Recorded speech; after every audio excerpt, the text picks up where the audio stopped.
Hello guys, welcome back to my another video. আমি যেদিন ভিডিওটা শ্যুট করছি সেদিন ছিল রবিবার, আর সেদিন আমি আর আমার বোন ছাড়া বাড়িতে কেউ ছিল না। তাই সকাল সকাল ঘুম থেকে উঠেই ভাবছিলাম কি রান্না করব। তারপরেই হঠাৎ করে মাথায় এলো যে বাড়িতে তো বাসমতি চাল আছে, তাই ঠিক করলাম যে বাসমতি চাল দিয়ে পোলাও বানাবো। আর এই ভিডিওর মাধ্যমে আমি কিভাবে পোলাও বানাই সেটাও তোমাদের সঙ্গে শেয়ার করব।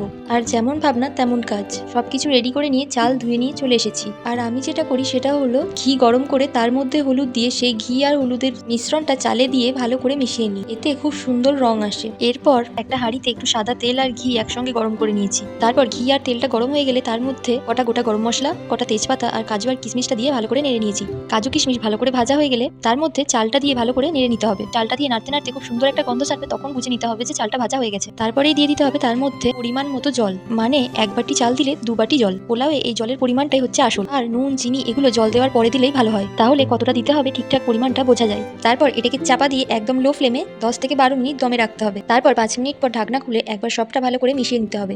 আবার এটাকে ঢাকা দিয়ে 6 মিনিট অপেক্ষা করলেই একদম ঝরঝরে বাসন্তী পোলাও তৈরি হয়ে যাবে।